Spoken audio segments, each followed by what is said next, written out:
I'm Sir Flowbojan Thunderhammer. And I'm Teflon Frosthammer. And I'm Cabbage Tidehammer. And this is WAK.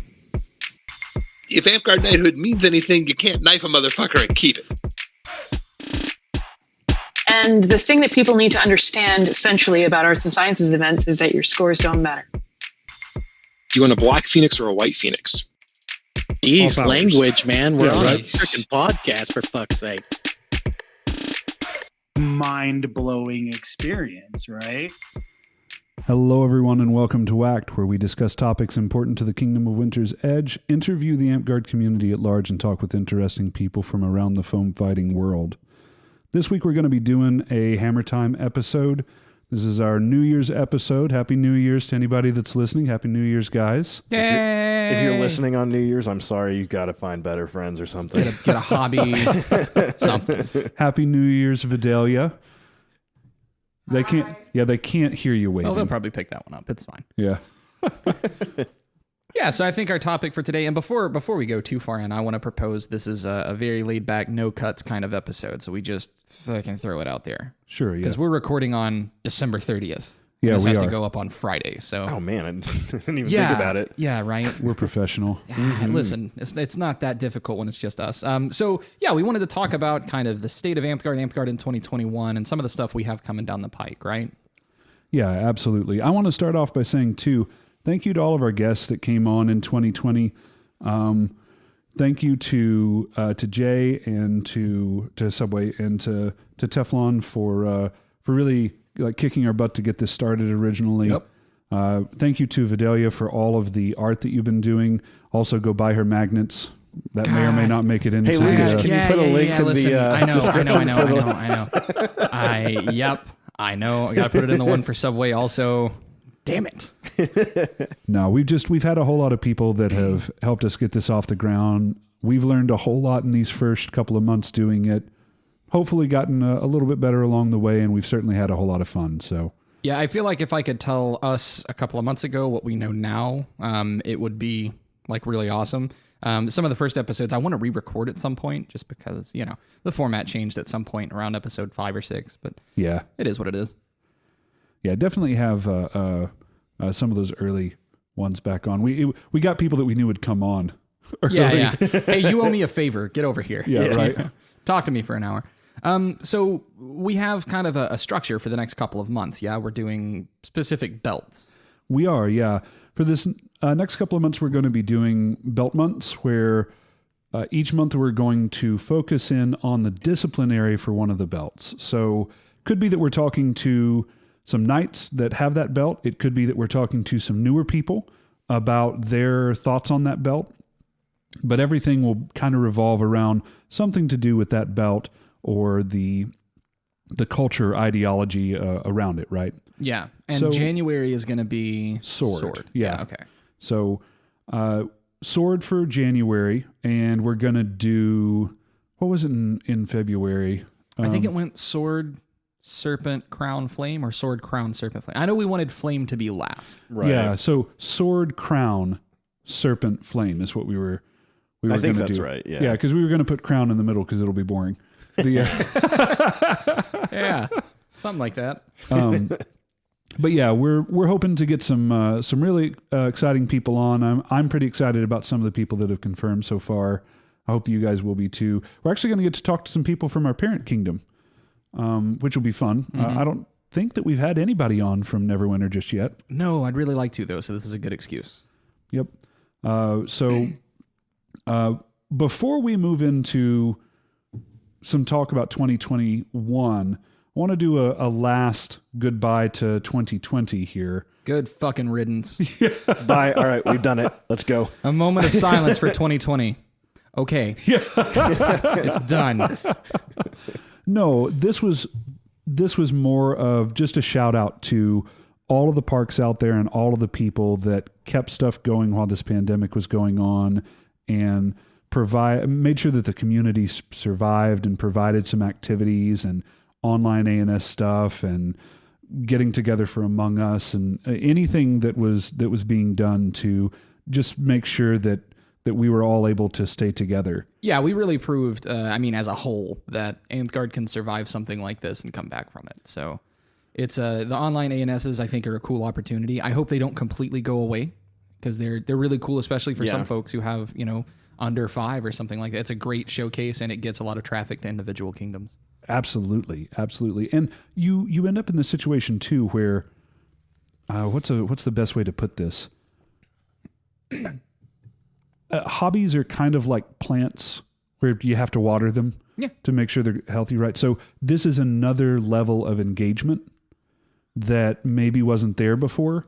And for that reason alone, I would like to make sure that something like that, I want to be able to get in-person ANS stuff going on again, like ANS nights and things like that. Even if someone's burned out or something like that and not really going to park or not doing a whole lot, they have a chance to do something that's not completely confrontational in it and everything like that. So I think it is something that we should be exploring more of. Yeah, and I mean also the I guess not growth, because some of it's always been there, but the discovery of Amtgard media, right? We've never been a super online organization. Oh, man. Yeah, and especially with, was it Hogman doing the TikTok stuff for Come Play All ARP and stuff? That looks really promising. I mean, we've got people on TikTok that are doing really cool stuff. We have, Vidalia has been helping organize AMAs for like the Circle of Paragons and different nights and stuff, which is Discord. Kind of predates this. But yeah, I mean, getting people to pay attention to the wider Amtgard world is really cool. And then we've also got stuff like Stick Chat and is that what it's called? Stab Chat. Stab Chat, yeah. Sorry, Anatole. But yeah, Stab He's Chat. our guest next week. I know. That's why I feel bad. And then even, stuff like Kingdom of Kodiak, which we're going to be on, next week sometime. It's early, next week, isn't it? Early January. We'll be recording it. True. It won't be coming out until later. Yeah, well, it'll still be that Wednesday, though. I think, so we're recording with him next Thursday and then going on the Wednesday after that. But yeah, I mean, just Amtgard media as a whole exists, and we've all been able to kind of discover it. Our podcast is by no means the only source for Amtgard stuff, and I actually think that's really, really cool. Yeah. So thank you to everybody that has done anything to keep this going on. If you haven't been able to participate in any of those, or your park hasn't really been doing them, it's never too late. This is one of those things that I think is going to be around to stay, and like really I said earlier with the plant thing, the more engagement you can get with people, the more likely it is that they'll continue. You get that sense of community. They'll continue doing that thing. So we'll have one person post on the Facebook group like, "My hobby is cactuses." Like, fuck, get out of here. That's interesting. Tell me a little bit more about your cactuses. This is the pandemic, and I'm desperate. Yeah, I need something. So, 2021. Hopefully, we're going to see some parks reopening as the vaccine becomes more available. Mm-hmm. We will see some events coming up as the opening gets more widespread, and there's a little bit more of a comfort level there for people with kids and stuff like that to start coming out. So really, really excited about all of that. But that's not where I want to start. Okay. Because I want to get your guys' opinion on that direction. Where I'd like to start is, what are some things that local park could do to really make the return of the park successful? What's a checklist that a local park person could put together to help make their local park successful? Oh, God. So Michael Hammer of God said something on his episode. He made a point that I had not considered, which is that, if a belt's going to mean anything, you can't stab your friend. That was powerful. I want that tattooed on my wrist or something, right? No, but he pointed out that, people are cooped up, they're inside, they're bored. People have been listening to, the rise of D&D based media in the past few years has been huge. You've got Welcome to Night Vale, which isn't directly D&D, I know. You've got the Adventure Zone. You've got what's that? Harmon Quest, I think. Yeah, like I think a so. cartoon. Like that. Yeah. D&D media has been getting really big, and while people have been cooped up, they've been watching a lot of it. Yeah, and it's not even just watching too, because it's some of the podcasts that are just straight, audio as well. So yeah, so we've got to appeal to those people, because those people are finally going to be getting out of the house and doing stuff. So it's like, hey, have you ever heard of Listen to Night Vale or Welcome to Night Vale? Have you ever heard of the Adventure Zone? Have you ever watched this? Have you ever seen this? Come check out this game, right? We've got people that are bored, looking for something to do, can finally go out. I don't know how you translate that into a checklist, but maybe familiarize yourself with some of that media so you can talk about it to people.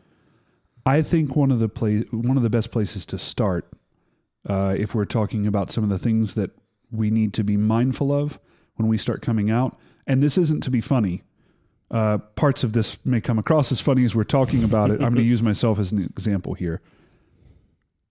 We have all not really been doing sports related things for almost 8 months now. Yeah. And so you need to be ready when you come back out for your park not to have quite as much stamina as it normally would, for people to need more breaks, for people to maybe even want to leave earlier because they kind of start to get burnt out or anything like that. Oh yeah, I imagine if we start back at all, it'll be in the summer when it's going to be the absolute hottest it's going to be. So yeah. And there's that to consider as well. So here's the first piece of advice I'm going to give to all of the parks that are listening to this and to any of the individuals that would like to take some action to help their park. When you get tired, go ahead and sit down. Don't wait until you're drag ass drop tired, can't stand up to go take a break. Take breaks frequently. Sit down and talk to people at your park. Socialize again. And just really take it easy. Fight hard and rest hard, as odd as that sounds. And give yourself time to work back up to where you were physically. You might not feel any weaker or anything like that, but we're all going to be. Every one of us is going to be. And if you have older members at your park, then it will affect them even more. Yeah. Also, another thing that I've kind of been thinking about, like there's been a lot of time to reflect whether or not we've been doing that, right? I mean, it kind of takes a purposeful action to do that, but we've all been missing the game so much that I think people can really pinpoint the part of the game they miss the most. Yeah, so, absolutely accentuate that. You know? So if you're thinking like, God, I really missed that battle game we did. Hey, you might like battle games. Maybe you should codify those things and start getting more active in your park with that.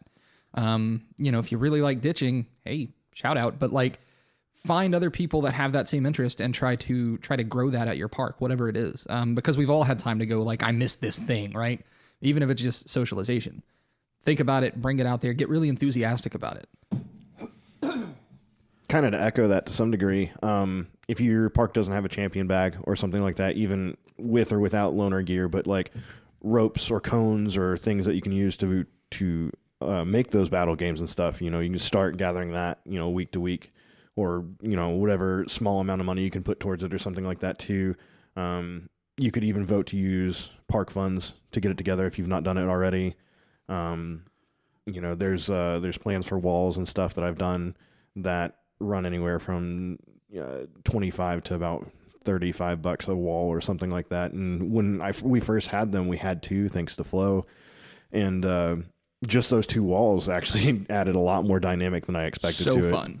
Well, so it's a prop based thing, right? Mm-hmm. Props make things more fun. Absolutely. And more visible too. Yeah. So I figure that, if we have, because I've got enough for, I think 6 or 8, maybe 9, I don't remember. I've got a bunch of them now, put out, right? If I have all of them put out, as well as Beefy's walls, which is another 4 or 5, I think, that's literally filling the whole field that we typically use. You can build two quote castles. You can make all kinds of just line of sight blocking things and all kinds of things with it. So it'll make much more dynamic and much more crazy avenues for attack and stuff. So it's a lot less boring. Yeah, absolutely.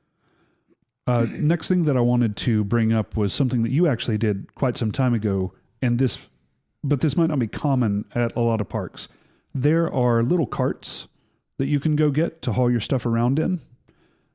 A lot of the people that I grew up with would have the military duffel bags that they would use as sword bags because they've got shoulder straps on them and you can just carry everything with you. Those are great. But if you are thinking about investing in some of the props that Jeff was talking about there, you may also want to look at getting one of those carts to carry them in. Maybe not right off the bat, but I mean, Jeff brings out a lot of stuff every single week. And I don't know how you would transport it all if you didn't have one of those little carts. I don't know. So the one I currently have is a Walmart special for like $50 or something like that. The wheels are plastic, so I get a little worried about them. But honestly, as dumb as it sounds, I saw a DIY disc golf cart that someone had made out of a stroller, like a jogging stroller. Mm-hmm. Yeah. Once I stripped the one I got off of Facebook Marketplace for $20 down to no more like kid stuff on it, it's just the base and folding base with the wheels. I think it's doable to make something out of that too. So like, don't think that, oh, I have to buy or invest a lot of money in something. There are other ways to go about it. And I think that's also kind of part of the fun for some people. Okay, but the cheapo one with the plastic wheels that you had, the one that you got from Walmart or whatever, that thing's withstood some abuse. Yeah, I may or may not have ridden in it a few times. We may or may not have tried to make you joust people with it. Right. I may or may not have been a draft horse. It holds up pretty good. Yeah, I'm just it does. saying. It does. And they do have a version of it that has rubber wheels. Yeah, it's it's significantly more expensive. I think it was $50 for the one that I have, and I think the other ones are somewhere around $80 to $90. But I don't know. And you may find them on clearance. Who knows right now? Yeah. Honestly, that though, like that's an investment that, like, if your park can buy it and keep it, like, would be so awesome to have, because parks are bringing out water and stuff, and people, usually some poor schmuck is having to just lug it. Yeah. So. That's an investment that your park coffers can absolutely cover. And I think, if you're looking at it, I think that alone is something that doesn't get covered much, is that we should be using our park coffers a lot more on making the game easier for everybody. Oh, we turn park. into dragons. We really turn into fucking dragons. Buying the the business cards and stuff like that to hand out to people. We should be buying hundreds of those at a time and then handing them out to people who are, I guess, quote unquote core members or whatever, so that they can go, after you go to a restaurant and your park's eating and everything, leave that with your tip, or something like that. Well, especially if your waiter's interested. He's like, you all look like rodeo clowns. What are you doing? And like, oh, we do this thing called Amtgard. Here, I'm gonna leave this, It's never, we're in cats. It's no, not rodeo clowns. We did rodeo clowns too, because when we went to Denver, we said rodeo clowns, and the person looked at us like we were the dumbest people ever. And we're like, we're in Colorado, hon. They actually do rodeos. We do rodeos here. You're not rodeo clowns. I've seen a rodeo clown, and it ain't you.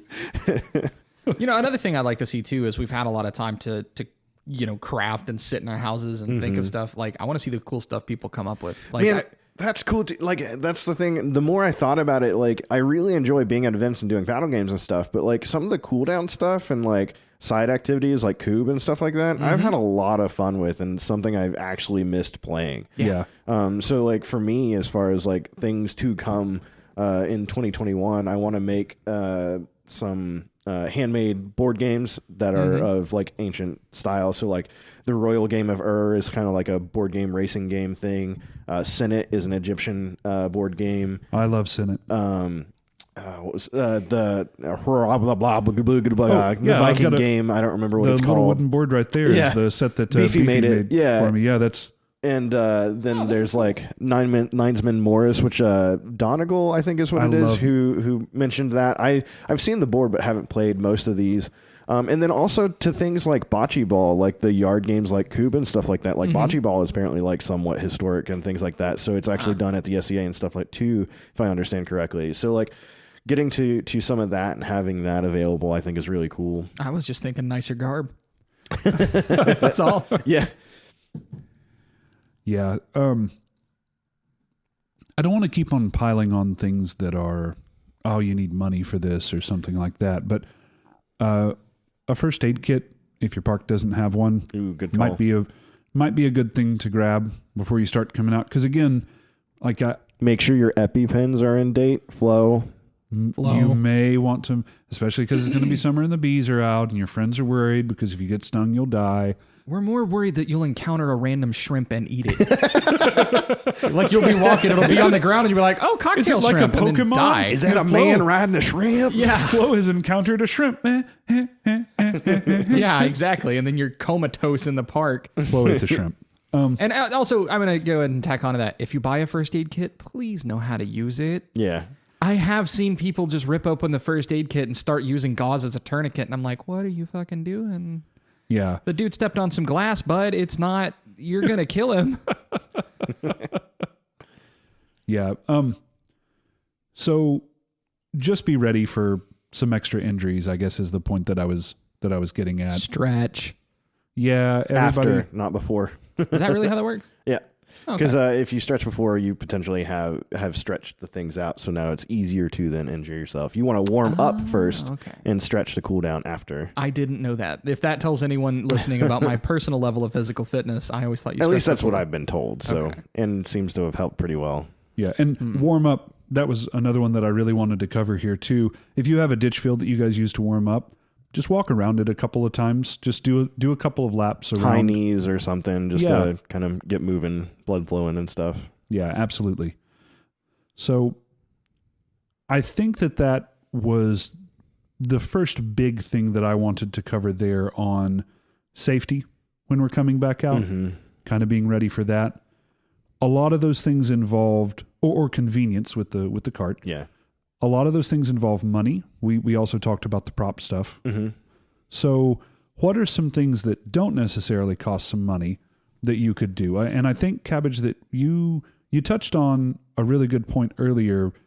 We've been away enough that you can really start to identify the parts of the game that you really loved and could work towards investing a little bit more time in that. So whether this be ditching or battle games or something like that, what are some no cost or very low cost options that people could start doing now that we actually have hope on the horizon that we'll be able to start playing again? Flesh out your character's role play. That's a good one. Give your character a backstory. Give them a give them a tragic backstory and a motivation for. You don't even really have that's good, and don't get me wrong. Yeah. But you don't have to go that far either, man. Like if you're truly working towards a character or something, right? Just be yourself, but put one or two different quirks on it. Like if you're an incredibly honest person or something like that, make your quirk maybe be something a little outside of your zone, and just make it be the one if you're going to stretch outside his zone, and just be like, well, you lie a little bit. And it doesn't have to be like big things. And it's not like, oh, the shot didn't hit me. That's dumb. That's not that's a lie you don't tell. It's Yeah. right. It's a meta thing. Yeah, if you're asked a question like, hey, is that cup over there full? And you're like, no, it's very obviously an empty cup, but you just tell them, or a very full cup, whatever. Yeah. Well, I mean, a lot of people, though, I have seen plenty of folks have personas for their character, and they're like, I'm Gerg the Goblin and I do da-da-da, and it's like, oh, cool, Gerg, why are you in these parts? And they're like, I live here. Yeah. It's like, no, come on, make up something better. I'm visiting my aunt. I was chased out of town for selling bad liquor or something. Whatever, man. Just make something up. But like, I was selling snake oil in the last town. Oh man, you were selling stuff that didn't work? No, I'd literally been oiling snakes for a while, and then they got mad. And then a bunch of greasy snakes got out, and suddenly... It's my fault for not checking to make sure that the village wasn't a Naga village. It was a Naga village. Yeah, You're just giving massages. I hate it. Yeah, but something like that. I mean, that's one of the funnest parts about D&D is kind of coming up with your character and fleshing out their backstory. So...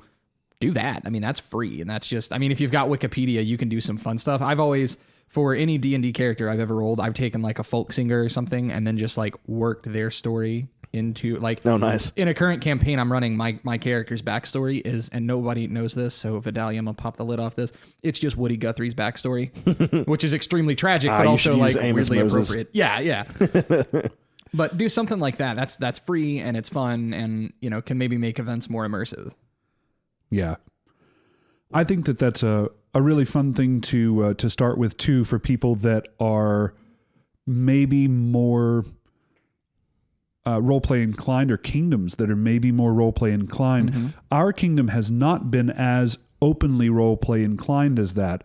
But then again, maybe it is that, because everybody plays D&D or has played D&D that comes out, right? So maybe this is one of those things where it just was never given a chance. Yeah.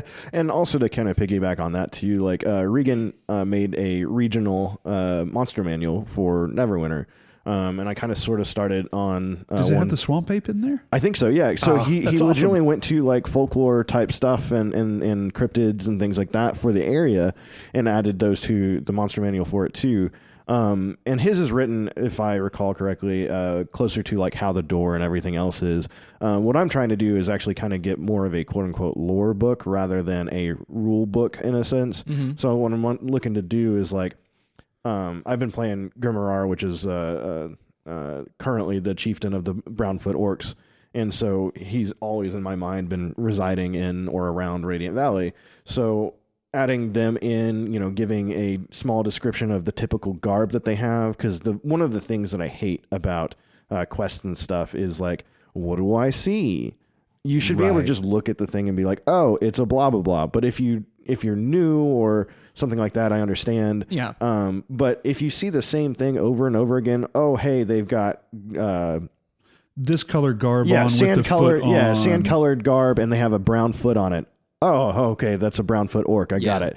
And then, different things like that to kind of fluff up the storyline and the things that exist around your local park. And then as you do that, it's easier to just be like, oh, hey, look, it's a goblin thing that we know it looks like a goblin, so I understand the rules for it, and there's no real question. But at the same time, you're not also confined to the rules of the door or something for that thing. So it's easier to just be like, sure, it's a goblin, but maybe it's a goblin wizard or something like that. But you know what it's going to be to some degree, and you can see it. So things like that is something you can do on the free side of it as well. Kind of plan out, put together a map maybe for your little area that's near your local park so that you can use the terrain effects. Like one of the things I was thinking about doing was getting a map drawn of quote unquote Radiant Valley and some of the old parks that used to be here where their dead locations are and stuff, and put them next to like a lake or a river or whatever. And so if I say, hey, we're going to do a battle game, we're going to go to Sleeping Dragon in whatever quadrant or something like that, then we can look at the map if you wanted to and be like, oh, hey, there's a lake next to it. So I put in deep water over here or something like that as part of the battlefield. And then you have a little bit of a gap to put role play together, and then just a regular normal battle game. And so if you're crafty and really good about it, you can run just a normal battle game and affect the storyline to some degree or another. Well, I also like the idea that this can be reused, right? So the first couple of times you run it, right, you are going to have to explain, hey, that's a lake, and hey, that's a brownfoot orc or whatever. But then maybe a couple months later, you go, hey guys, we're journeying back to, this part of town, and the brownfoot orcs have really geared themselves up and may have armor this time, and like you don't have to explain it then. Like maybe there's a newbie and you got to go, okay, here's the deal. The brownfoot orc. But at the same time, you don't really do that. You just let the people do that for them, right? Right. It's more immersive. The other people can take that and then explain it without you having to stand Careful, up that's the brownfoot orcs. Yeah. It doesn't take a lot. Right. Yeah, and you can build off of that, and you can reuse it and rehash it, and it becomes something that people know. Right. I actually really like that idea. So speaking of that, what is anybody working on anything? Do we have any projects? I've written up the Brownfoot Orcs, and I'm writing it in such a way that like quote unquote Teflon Frosthammer is part of the Explorers League or something like that. And it's so his these are notes. like role played. Yeah, okay. Yeah, it's his notes of the things.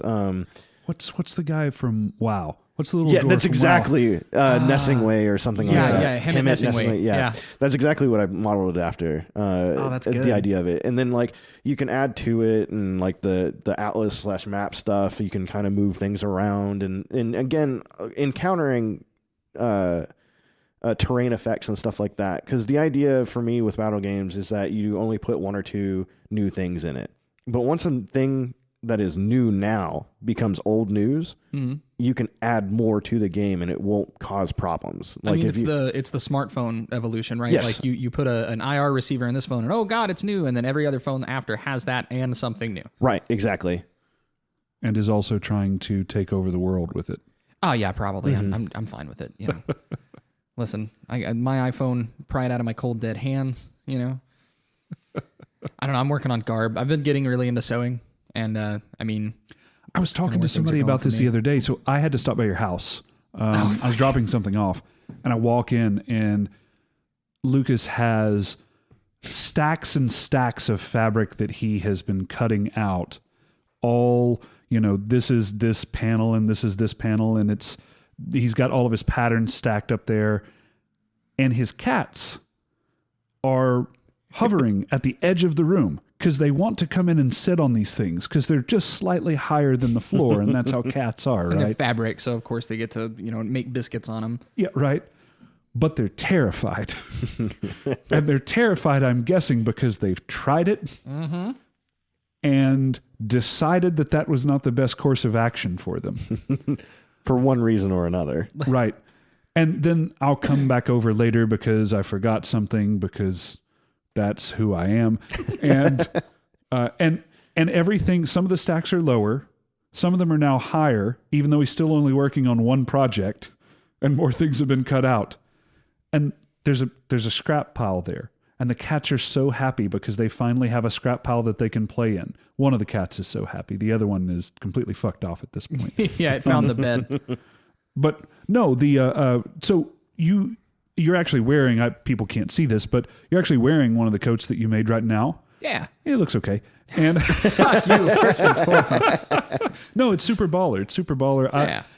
I think that it's really cool that you got into, I guess I'm going to call it pattern sewing. That's a horrible name, but Pattern making. well, I mean, we have a whole lot of things in our game that are almost passed down through oral tradition. You know, like, oh, I learned to make a keyhole necklace. I remember Fiddles put together a whole thing on how to do it. But once you've done it once or twice, you don't need that anymore.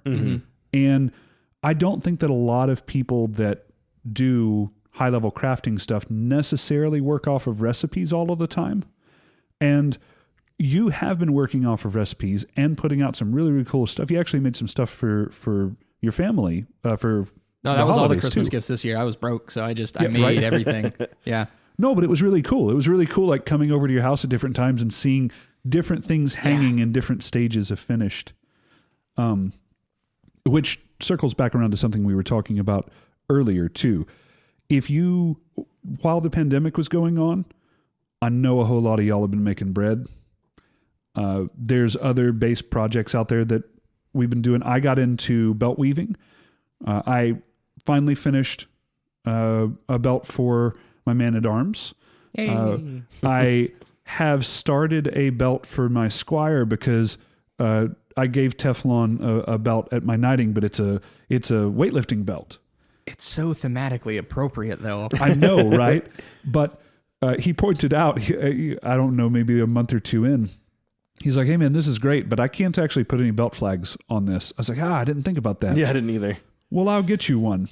Staples. A year later, we're Staples. No. I wouldn't feel a staple through that thing. That thing's like a It's a half-inch thick. Yeah. Oh, no, I meant stapling it to you. Oh, fair enough. Yeah. Okay. We can't put holes in the belt. But no, so I got into that. I got into wood carving. I've made a spoon and a couple of other things. So you did, didn't you? yeah, I was Cinnavir's hitting been you doing with a lot it. of like bowls and stuff too. Oh man, some really beautiful wood turning from that guy. Yeah. I know Beefy, not Tamlin. That guy's a jerk. Got Got some of his like bowls and a couple of other things, and they're really, really beautiful. But yeah, there are people out there that have been getting into a lot of really cool crafts. We would love to hear in the comments what you guys have been doing through the pandemic. Oh, because I know he's going to listen. Ruben has been killing it on chainmail. Oh yeah, absolutely like he has has. absolutely been crushing it. I think he's doing commissions now, which like good on him. He said he's made a fair amount of change lately with them too. Good. We were playing Rocket League and he happened to log on and talk to us some, and he was talking about doing some jewelry stuff, and I don't remember exactly, but he said he had quite a few good chunk of change for doing it. I don't remember exactly what it was. I think he said he'd sold 20 plus now. Yeah, something like that. Not bad at all. Yeah. Good on him. Good on him. And then we've got Avi making armor too. He's making a Johnny's armor. It looks really good. Yeah. Yep. So seeing all that come back out to the field is going to be sick, though. Let us know in the comments what you guys have, what kind of crafty things you guys have been doing through the pandemic that has helped you get through. But my point in saying all of this is, as you're coming back, this is the time that you can really start sharing that with other people. Doesn't matter how small or how common or how uncommon or weird or not weird or whatever it is, right? If you got into knitting or, I don't know, matchstick cutting to make Elvis posters, nobody cares. Like we're all in this like weird crap. Why are you looking at me like that? That's not a thing. It is a thing. You're going to Google it. Come That's on, fine. man. Having been to a gas station around Yeah, here. I was going to say, we're in East Tennessee. I don't have Matchstick to. Elvis. They light it. Well, I'll be Yeah. goddamn. Yeah, they light it. Wow. I've do this broken for him. Everybody. There's a Marilyn Monroe. Yeah, there is. All right. Anyway, sorry, that was a distraction. Didn't believe you. Sorry. It was just another flow story. It's just a weird example to pull, okay? But yeah, I mean, this is the time to show it. It's one of those things where I would love to see whatever you've been working on entered into a contest, online or otherwise. Let people see what you've been doing. And if you haven't been working on anything up to this point, if you've kind of been struggling with what's been going on with the pandemic, taking care of kids, spouses, parents, or something else, and just never found the time or energy to do it, it's never too late. One of the things that really stops me from stuff like that is I think to myself, I'll pick it up and I won't do it. I'll never have enough time. But you have to start and just say, I'm going to take 5 to 10 minutes a day. Well, and if you haven't had time over the pandemic, as things start to re-normalize, I mean, one of the coolest things about Amtgarders as a whole is we love to show each other shit. We do, yeah. So, like, everybody that's learned something probably knows how to teach it now, too. So when you get back out, if you haven't had the time and you're like, that's a cool tunic, I guarantee you that person goes, oh, yeah, I did this, this, and this. Do you want to, I can show you how. Like, I've never seen an Amtgarder go, yeah, it's pretty cool, and then just fuck off. They all want to talk about the cool thing they just did, and I think that's awesome. So don't feel bad if you haven't been able to do stuff. Just know that people are going to show you. They're going to show you what they've learned. Yeah, and this can help out what I'll call the color culture at your park too. I don't know if that's actually a term, but the people that may come out to begin with that weren't coming out or wouldn't normally come out just because they kind of want to be outside and not trapped in their damn house anymore. And if we could foster activities at your local park for people like that, then the park as a whole comes across better. Well, and color aren't just, people hanging out at the park. I mean, they're not. I didn't mean to imply. No. So many battle games need scorekeepers or timekeepers or stuff like that. And like, they're happy to help out. They just don't want to get whacked with a stick. So like, here's a stopwatch, go. And the more of those people we have, it actually makes the game a lot better just by being there. Yep.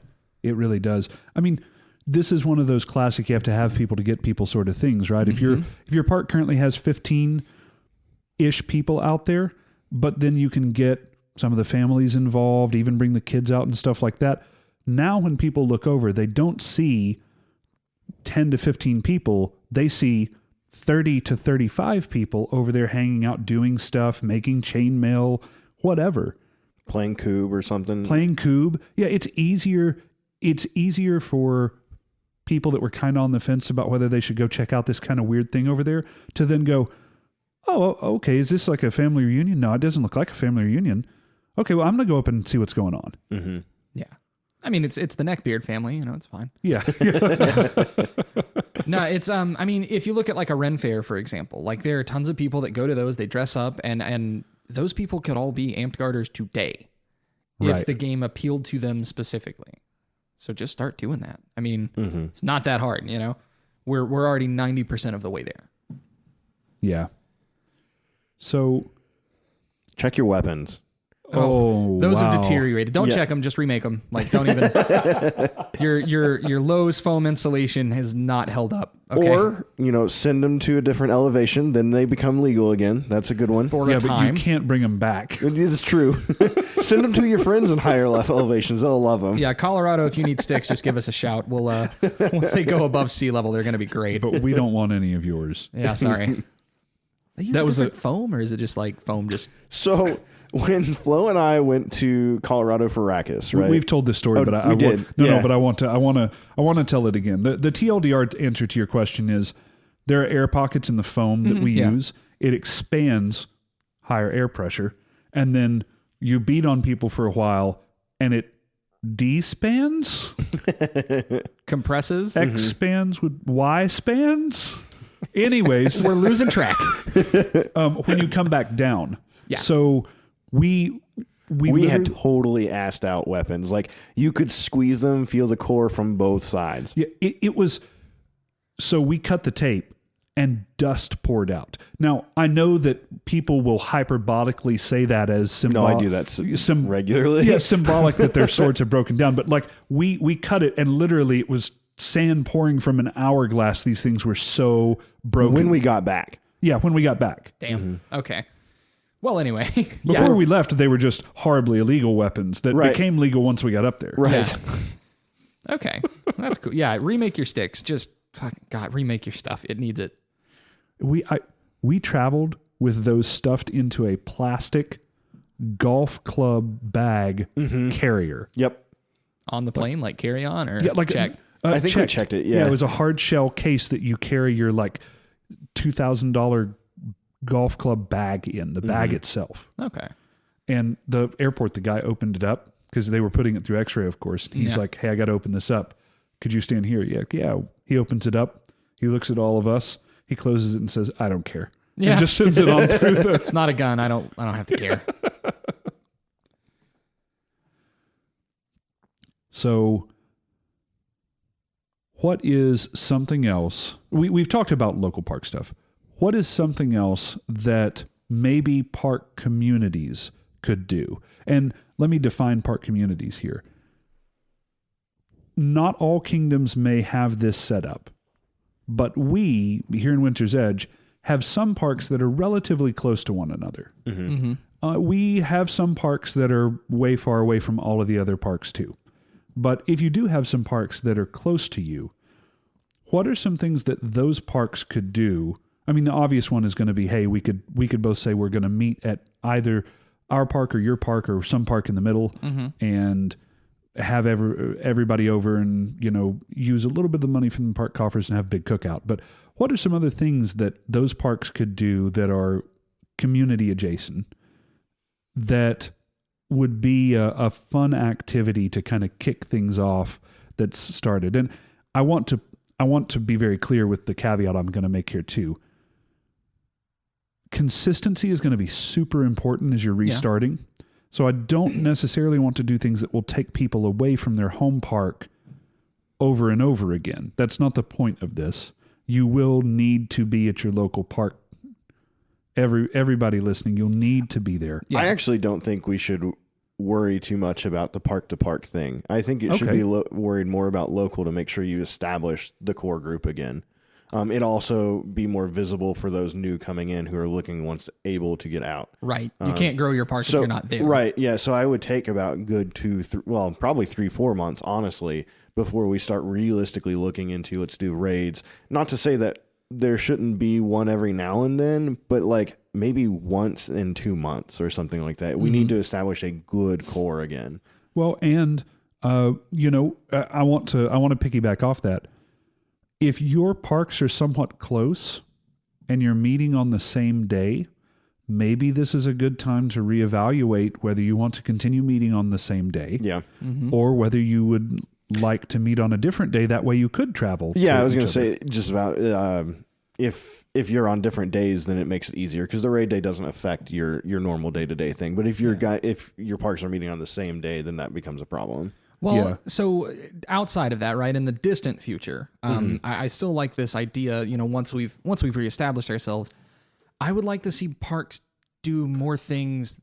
How do I say this without sounding kind of jaded? Because I'm not. I want to see more parks do things that the kingdom doesn't have to approve. You can do invitationals. You can have a tournament at your park. Oh yeah, local level tournaments, and putting it far enough in advance and advertising it should be a thing that we normally do anyway. Local tournaments, local A&S competitions. I mean, even doing things like having storylines between your two parks. We hate that park because they wear red scarves, and they hate our park because we wear blue scarves. Okay, depending on your neighborhood, maybe don't do the red blue, but whatever. Just a friendly rivalry thing where it's like, we're rating that park. Why are we rating them? Because they wear yellow. And just make up a storyline involving that. Kind of do what Jeff was talking about, having the local, I guess, Pokedex. And those guys are Brownfoot orcs and we're Greenfoot orcs, and go fight each other or something. And you don't need the kingdom's approval to have that storyline. Local level events, like day events or something like that, you guys can just do. Yes, absolutely. I did it when I came back with, it was originally meant to be Call to Arms or something, but apparently a Dagger Here event or something like that was happening around that same time so it became Yell to Limbs. And the funny thing is it started... Call to Arms, Yell to Limbs. Yeah. It started as I wanted to try and reach out to the people who no longer come out, who used to play in V6 or something like that, or V7 for some people, but the early times of those, right? But I think we got maybe one or two of those people to come back out. Unfortunately, I don't think any of them stayed, but reaching out to previous population of Amtgard in the area, and it ended up getting... more people, honestly, from like Mechia and some of the other closer parks and stuff like that come out. We had about 50 people, 55 people or something like that, which is great for a day event. Yeah. Yeah. And then Mayan Mayhem was one that I did with Wallbaron in Emerald Academy. The first time we had about 50 people. The second time was after some Kingdom drama, so people were burnt out. So it only had like 30 or 35 or something like that. But everyone who was there was still, that was there still had fun. So it was pretty good either way.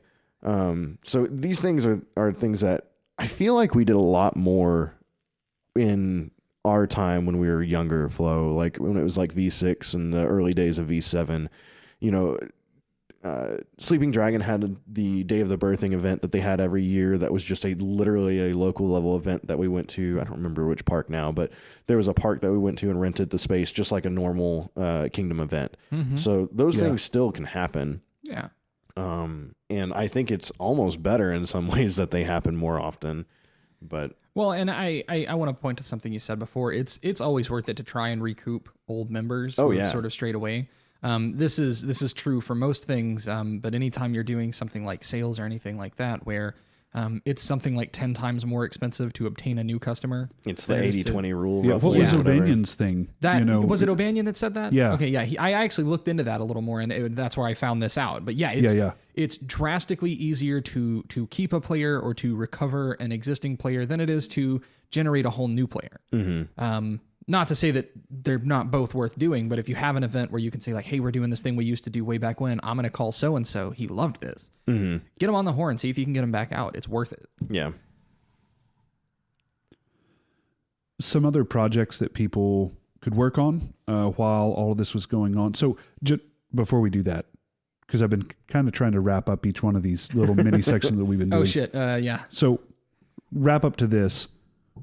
Teflon, you say...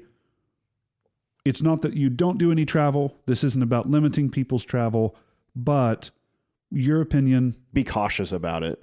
Focus on your local park. Make sure that you're there. If you're going to be going out, make sure that it's to your local park to help rebuild that. Because in a way, you're almost starting a new park, right? So when Radiant Valley died at one point, and it was just Bunch, basically. Yeah.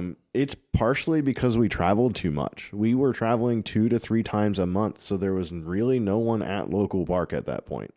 And that killed the park flat out. Yeah. So you have to be careful about it, especially being new again. And make some calls. Make some calls to people when the park's going to be reopening. Radiant Valley has a chat that we can all communicate on Messenger. A park level chat, but don't rely on just that.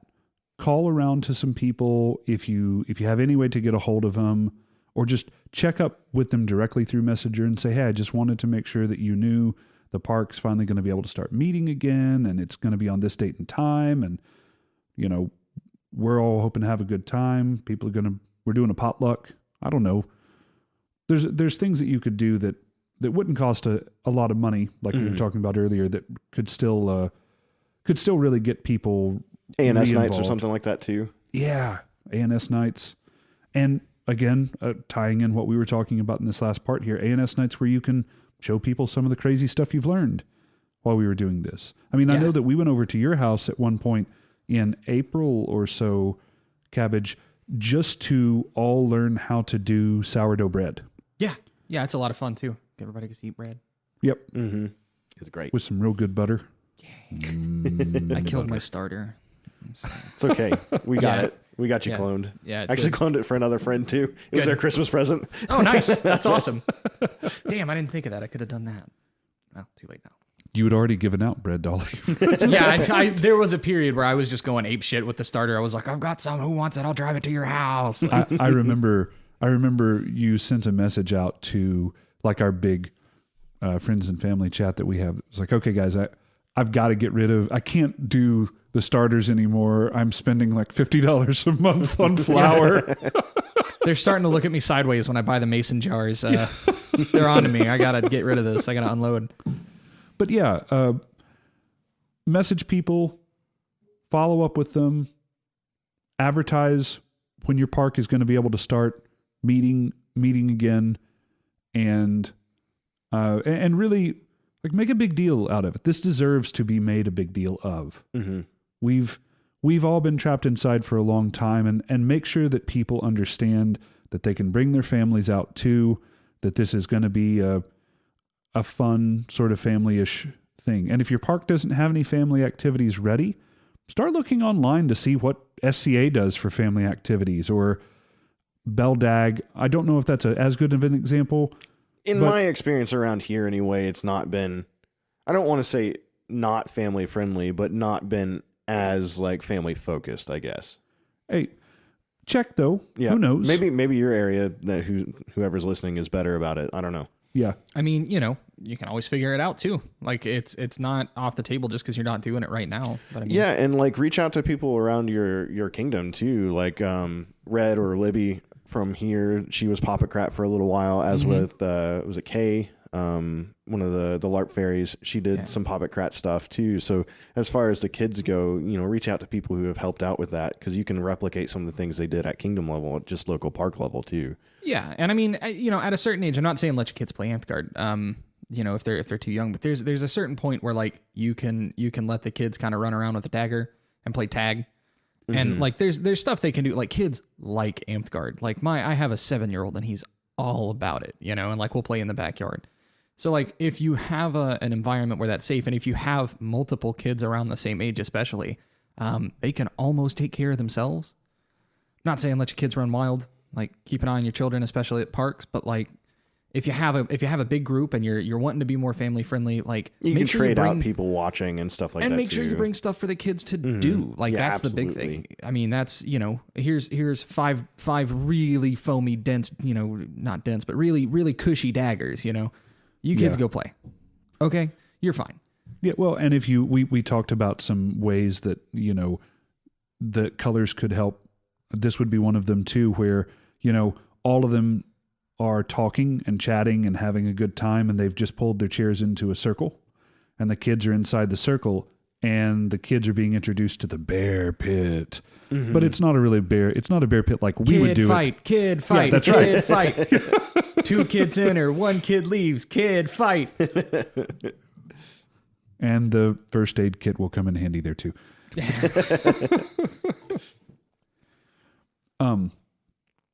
So yeah, that was, I wanted to do kind of a wrap up there because we talked for a little while, but that was, I think that's going to be one of the more important parts of this is getting people reinvested in what's going on.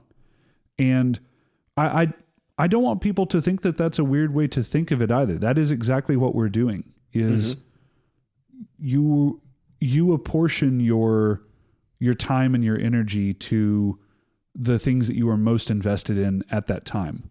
Right. And so that's really what we are trying to build back up is people's investment in this particular hobby that we find fun. So yeah, absolutely.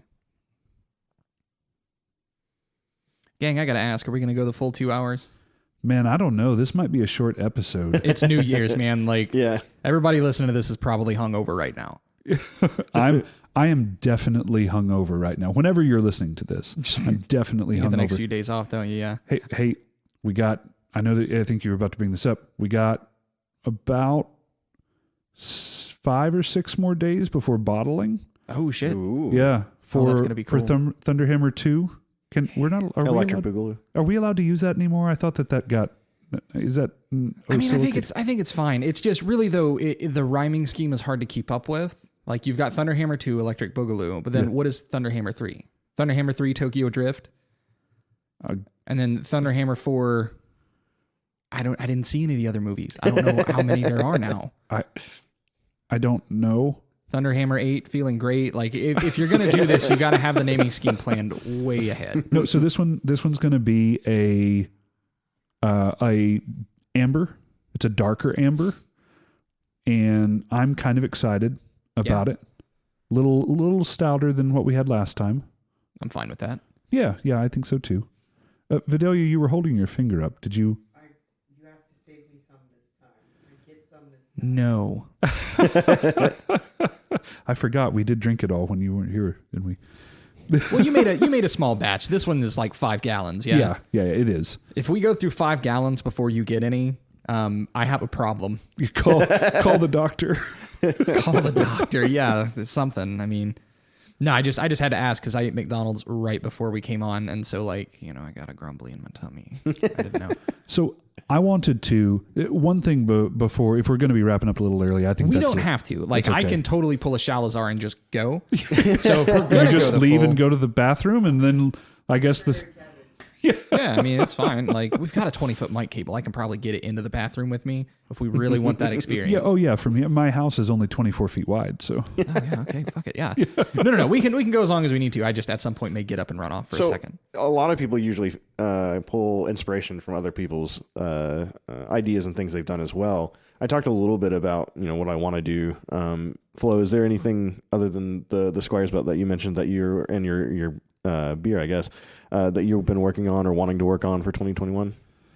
So I have 3 big areas that I have really gotten into, and I will rank them for me in order of gives the most fucks about to the least gives the most fucks about. I'm not sure that's even coherent, but I like all of them, right?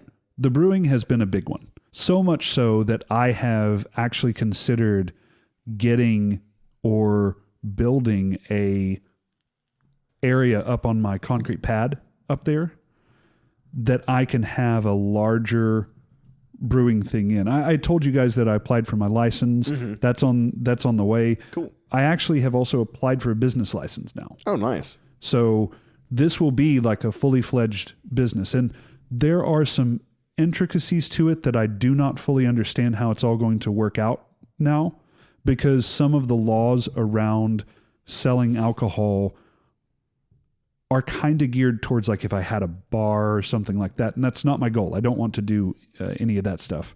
So I'm not sure how all of it's going to go out, but I am actually spending the money to go talk to a small business person and try to get some of this worked out, because I would seriously like to start selling some of this stuff, but I need a bigger space to do that. Sure. Because 5 gallons is going to get me roughly 46 or so bottles. Yeah.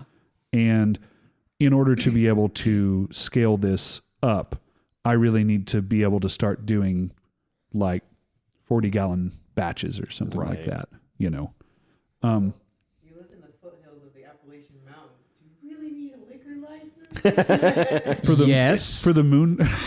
Yes, he does. For the moonshine that I'm going to be making. Recorded. This is recorded. What's that, FBI? You wanna, just right just now, say what you're going to say, and then I'll bleep it out. No, but for the moonshine that I'm going to be making, no. Wrong button. Sorry. Okay. You just really wanted to play that. You desperately wanted to play your dream toy. But no, the somewhere to set the still up and stuff like that would be really nice. That's not just hanging out in my garage, because we've got so many other things for it. Fixing the garage up has been a whole lot of fun into our kind of mock recording studio, and we're still not done, partially because places that I'm ordering some stuff from are out of stock, partially because I didn't have the money to do it all, and partially because the places that I could go pick it up, I just didn't want to go to, because they're a long ways away and there's thousands of people there that I didn't want to be around. Well, also it's a little bit expensive. Like, it is. Starting this whole podcast has not been cheap, and like, don't get me wrong, I'm having a fucking blast. I mean, but it's a passion project. Yeah, right? it is. This is not and we something definitely we're doing. started much higher quality than we could have. Yeah, we could have started on sure. a phone, but Yeah. Well, I've been thinking about getting one of the action cameras or something like that too to bring out to field and mess around with. Oh, that'd be cool. Yeah. As well. So I was looking a little bit into those, and like the big ones are GoPros, obviously, right? But they're, lower end GoPros are what, like 200 and something bucks, basically. Yeah. There's another brand that I saw. It's like a Cosa or something like that, and it looked like the mid to high mid level was around 150. So that's not bad. Yeah, it's a lot of money and a chunk of change at the same time, but it's a smaller startup cost than 200 something bucks. So it is, yeah. While I'm throwing everybody under the bus, because I just decided I was going to do that. Sure. I may or may not have signed us up because we're doing a kind of class-based thing for Midrain this year at Winter's Edge, and the announcement will go out before this podcast, I think. And I kind of may or may not have put us in for a podcasting class that we're going to be doing. Oh, that's fine. Yeah, so come see us at Midrain in February. We get to teach everybody how to make mistakes. Yep. Yeah. Please learn from our mistakes. Here they are. It's just a list of 100 things not to do on a podcast, and then the 2 things we've gotten right so far. Hey, we got to fill an hour, okay? Yeah. But so that was the first thing is doing the, and I'm not counting this podcasting thing on my list of 3. I've been having a blast with it, but I don't know if we know enough to really, after just saying we're going to do a class about it, I don't know if we really know enough about it at this point for that to be in my long list of personal things. This has kind of been a group project. Yeah. So second one in my order of highest fucks given would be probably a tie for the weaving and the woodworking stuff. And I say a tie because if you're weighing the total value of this hobby, like how much it costs to get in is a factor. And weaving, doing belts or something like that, is relatively cheap because you're just buying the materials. Yeah, a roll of paracord is kind of expensive, and I think paracord personally makes better belts.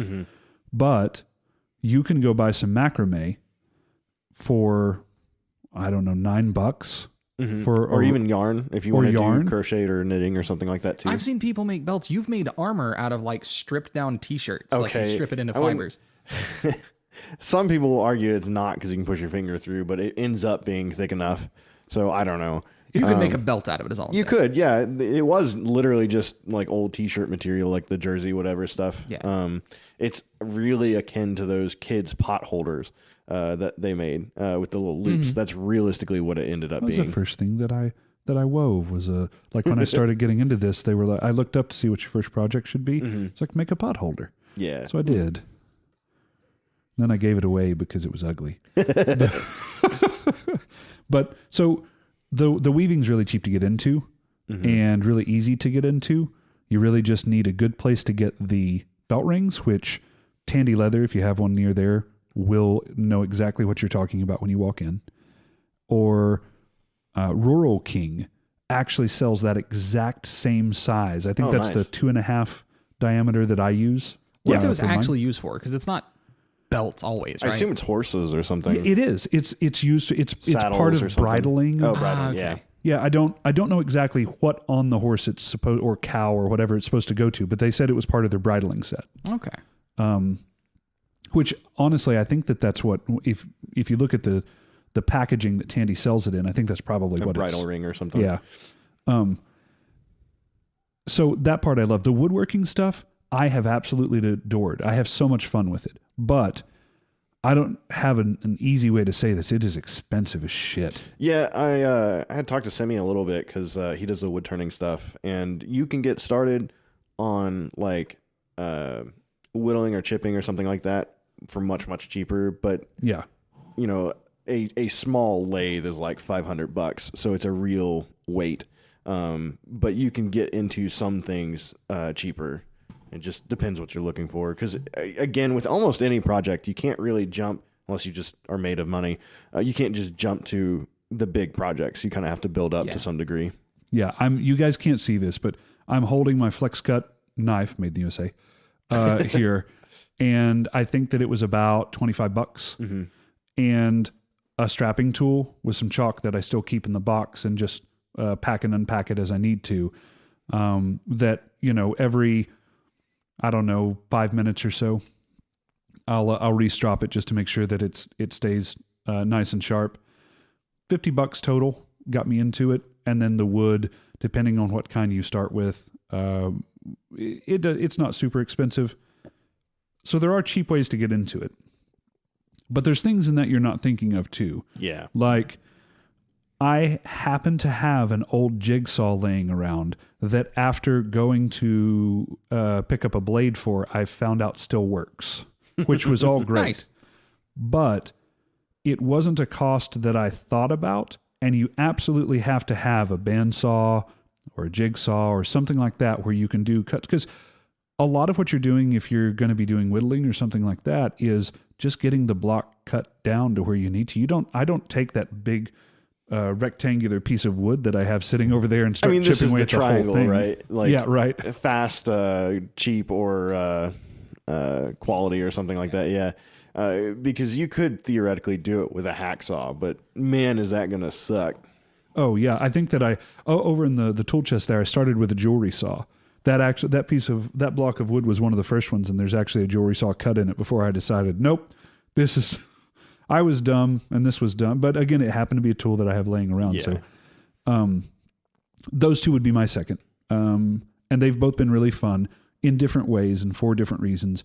The belt too is also something. When I'm whittling, I have to be careful. I have to pay attention to what I'm doing. I have gloves that are anti-cut gloves, but if you slip, you can we're talking need hospital trip. Absolutely.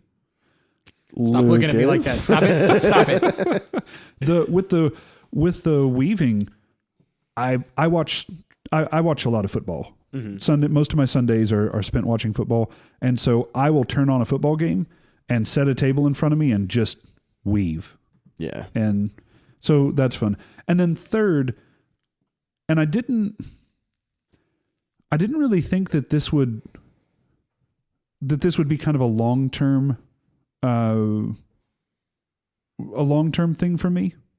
But I have had a whole lot of fun just doing some writing.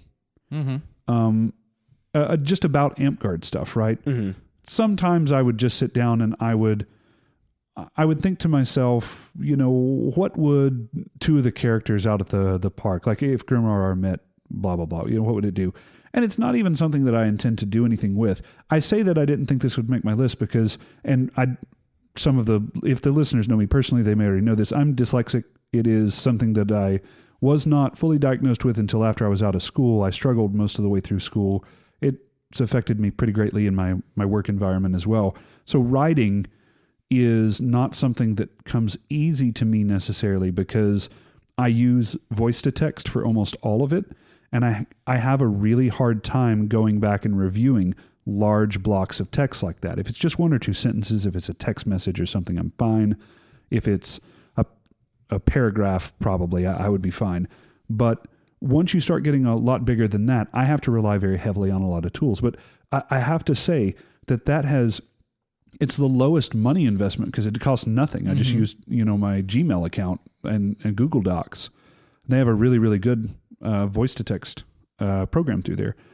But it's been a whole lot of fun doing stuff like that. And it's branched off into other things too, where like it started out as like a silly, like, let's just practice. Jim Butcher's whole thing is you write every day, no matter what. There's no such thing as writer's block. I think he said it because in the context of I have a kid going through college, so I can't have writer's block. But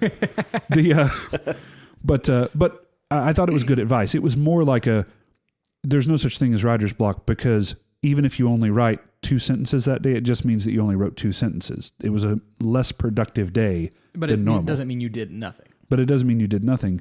So what started as like I obviously never did a lot of text-based roleplay. I've done D&D and pretty much every other gaming system around the table that you can think of, but text-based roleplay was never super big for me because of my reading problem. Yeah. But it turned into something else, which was what are some things that might be kind of useful to the game? Winter's Edge recently started up a Brewers Guild, mm-hmm. which I have been putting together a guide for. At the time that this episode comes out, I think it's only 2.5 weeks late. I'm sorry, guys, but this is something that you're going to have to get used to if you're dealing with me. Is I ADD off onto other things. Boy, this beltline is screwed. Yeah, I know, right? But that's been a whole lot of fun putting together, because I have, in the state that it's in right now, it's kind of here's a 1-page thing. If you've never brewed before, you can take this 1 page and I'll show you how to make 1 gallon of mead. And the only trip you have to do is to Kroger's, and if you have a local brewing store there, if you don't, then order, because you have to have a very specific type of yeast. Yeah. So it's stuff like that, refocusing that into written project stuff that would be really fun has just been super, super great for me. And I don't have any skill in crafting battle games and stuff, but if you do or have any interest in that, this would be a really good time to start experimenting with stuff like that. Mm-hmm. Actually, I don't remember if I've talked about this already on the podcast or not, but I posted on our quote unquote unmod board a while back. I made a core rule or a core visual for a battle game, but I didn't actually post any rules per se. And so my challenge was for someone to take what I had created and actually finish it. It's an IKEA battle game. Basically. Yeah, basically. And so it actually went pretty well. Yeah, no, it was really, I watched it grow. It was pretty cool. I think it was really funny because I posted it there because I kind of wanted someone to take it seriously, but at the same time, I wanted to see silly things come out of it too. Yeah, right. And both of them happened. I think it was Samix who literally nearly verbatim pulled out the same game that I had in mind with it. And then Geralder made a very funny game with it, and I loved it. It was great. So I think that I'm going to try and continue to do some of that too.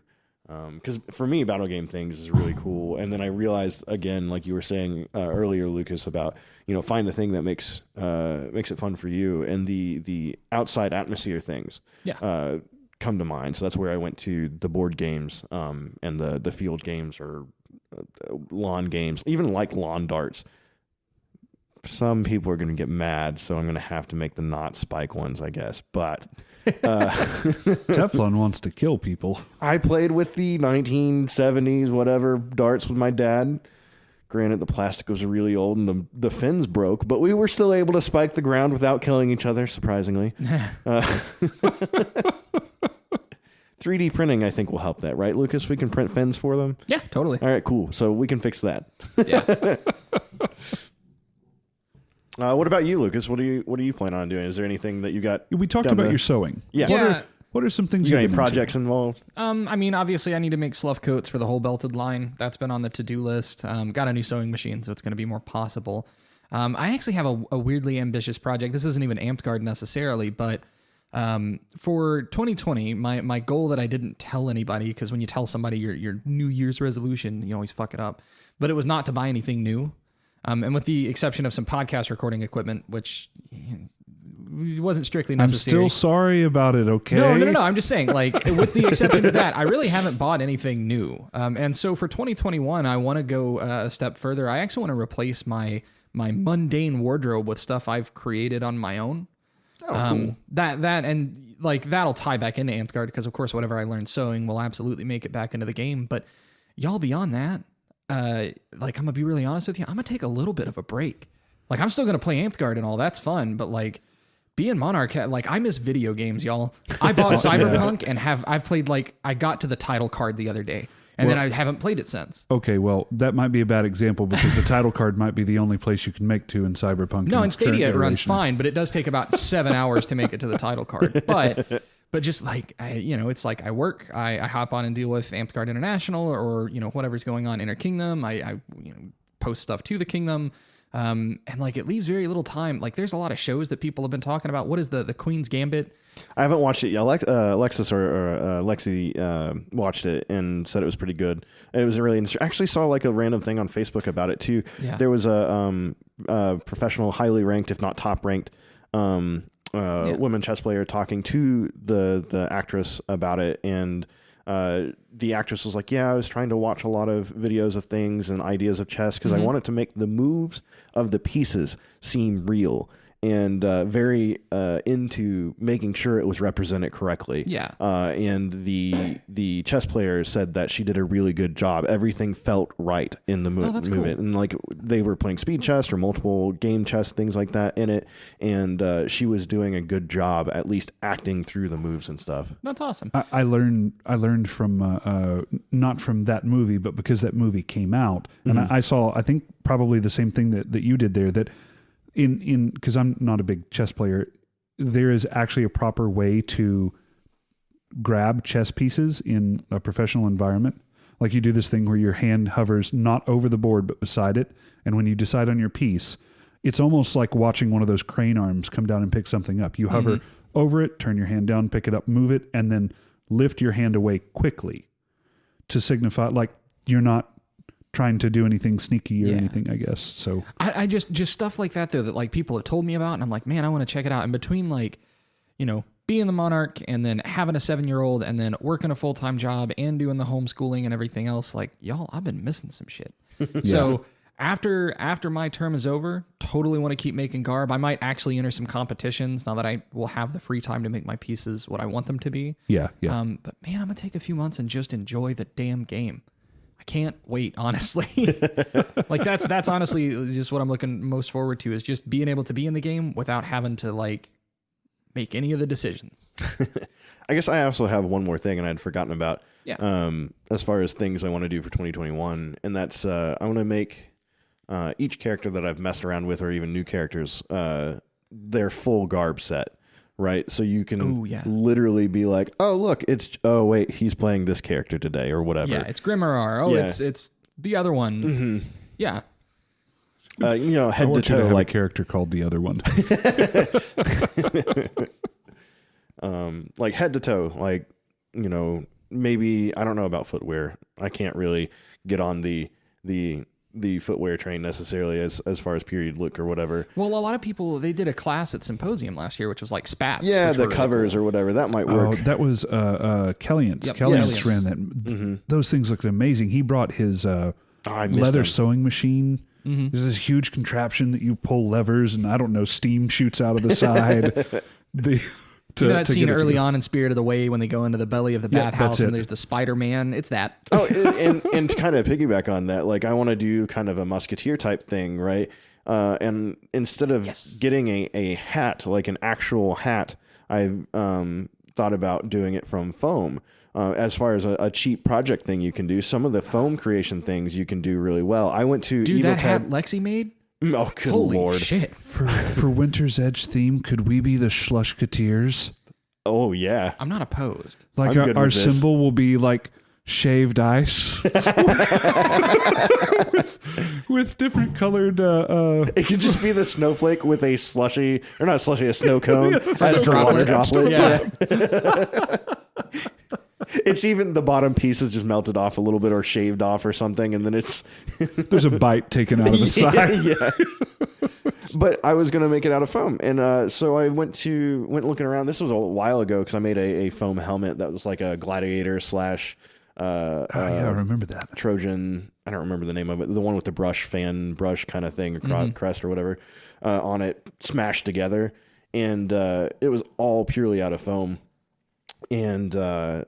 You know, the foam itself was about, I don't know, $10 or so. And then the equipment that I used was like spray paint and a sharp knife. And, you know, like Lork was talking about, that stuff, you know, very cheap to get into.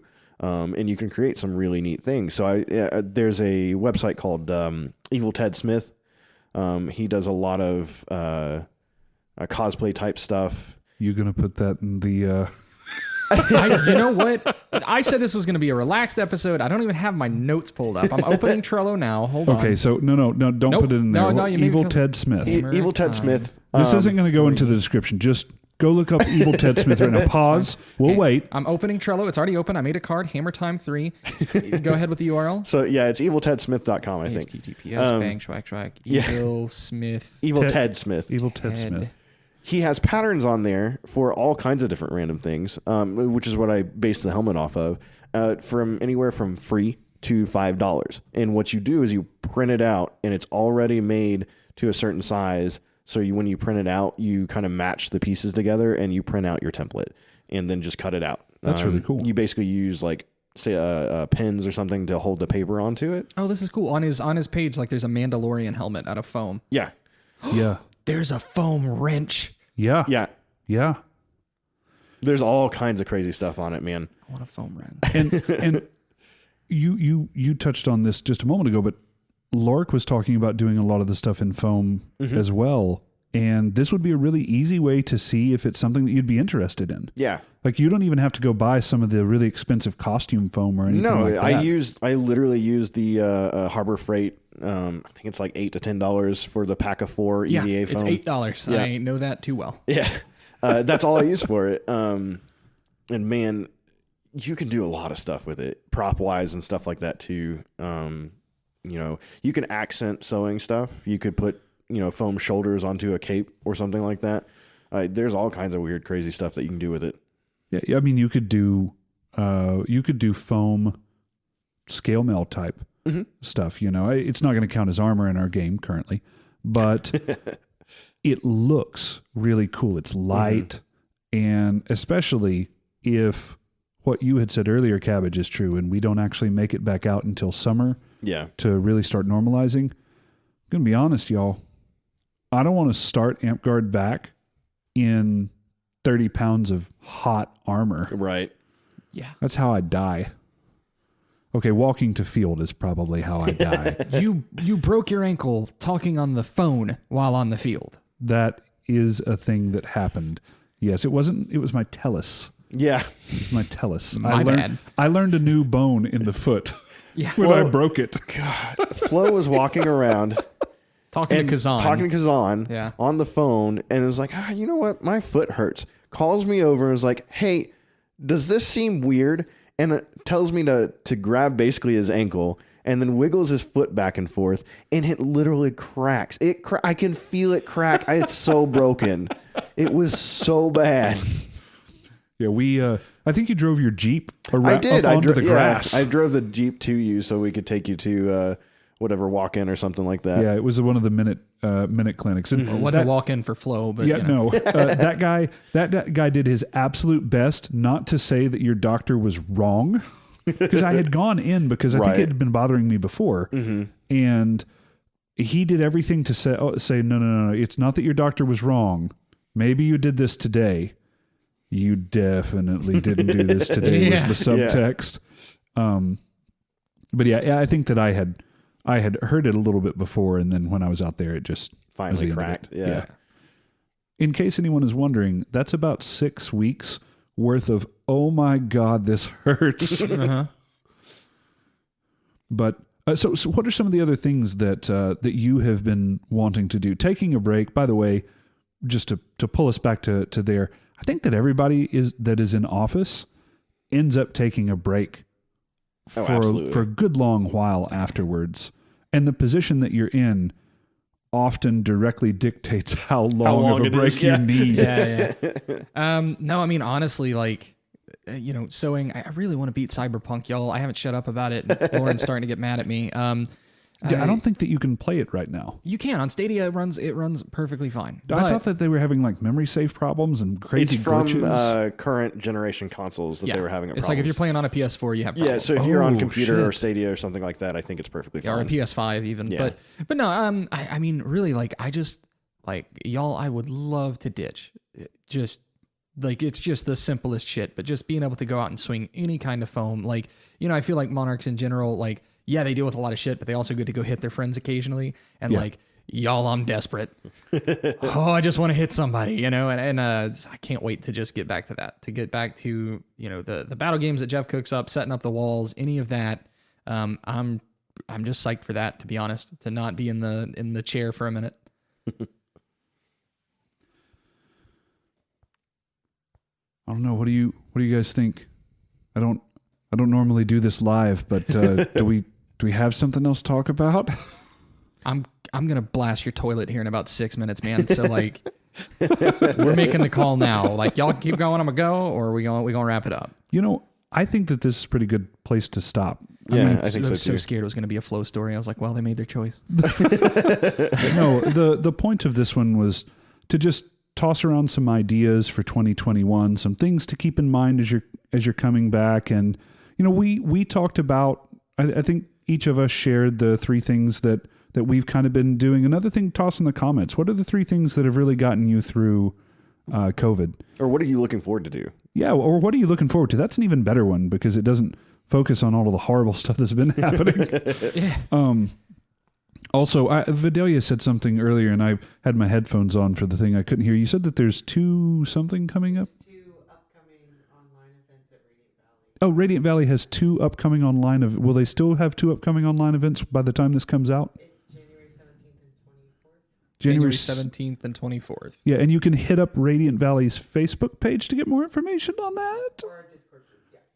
Or our Discord group. Putting that in the notes. It's a good thing that me being champion knows about those or has paid attention to remember that they're there. You're right. All right. Yeah, I think that just about ties a bow on it. I think we're all excited for Amtgard in 2021. I'm hoping for a grand resurgence. I'd love to see the game grow on the heels of all this. Yeah, we'll just have to see what happens. Yeah, and I wanted to announce one more thing too that I didn't tell anyone else about until right now.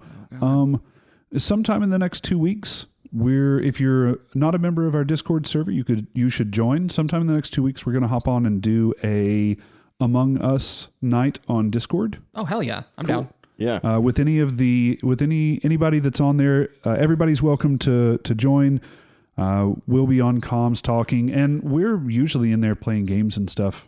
We've been playing a lot of League of Legends ARAMs basically because we suck. And I'm so bad, y'all.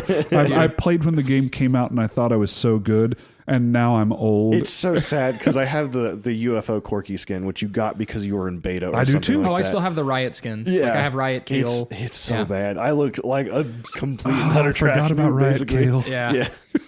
I mean, Tristana. it's fine. Tristana. I swear to God, I have Riot Singed. I just never get to play him because it's ARAM. Tristana's new art is fucking creepy. Yeah. Like I came back, I was like, oh, look at all these characters that I remember. What happened? Is Timo really creepy too? He's always been creepy. Yeah, he's okay, never he not is. been a little weird. He's a little creeper. So we've been playing ARAMs on League of Legends. E and Flo and I have been playing a lot of Rocket League. If it's a free game, I'm usually down to try stuff too. Yeah, me too. If people want to play, that's perfectly fine. Let's see. I can't think of anything else that I've been playing Stardew Valley, but we'll post up in the Discord channel what day we're going to be doing the Among Us. We welcome everybody to come in there. We'll have a couple different rooms. Yeah, if there's anything you just want to hear from us too, like it doesn't have to be a subject necessarily. Maybe people, it can be a subject rather than just people to hear from or something like that too, right? Like if you guys want to hear us talk about, a class or something along those lines, and I mean like a class as in like one of the fighting classes to, I don't know, like whatever we're working on or something. Anything that you would want to hear from us, just let us know. Yeah, so I'm going to blow the lid off of this too without discussing it with either anyone else here in the room. So Teflon brought up this idea maybe a couple weeks back of a new format that we might do. This isn't getting rid of everything that we're doing right here. This would be in addition to where instead of doing something that is person-centric, which is what we've been doing up to this point, and I have a fun time talking to people and doing that, it would be more subject-centric. So maybe a video that's 30 minutes long where we say, hey, jugging is really cool and there's some upsides and downsides to it, and it really depends on the size of your park as to whether it might be a good thing to do long term, but we're going to have one person or a couple people on that talk about some of the benefits and some of the drawbacks of jugging that they've experienced. Or hey, let's bring on this person who specializes in weaving belts, or I'm looking around my room at different things and then naming the things I see, but you get where I'm going with this. So if that's something that you guys would be interested in, we'd really like to hear some specific subjects that you would love to have covered in a kind of a 30-minute topic-driven discussion like that. Yeah, absolutely. Drop your comments on the Facebook group and our Discord, wherever. We're always looking at the feedback, and we're pretty active on both of those platforms. So thank you so much for joining us again. Happy New Year's to everyone. And pre-recorded Lucas, roll us out with the credits. Yep, absolutely. Hey everyone, thanks for listening. If you liked what you heard, be sure to subscribe to our podcast on YouTube or Spotify to get notified about new episodes. And make sure to follow us on Facebook for announcements and more.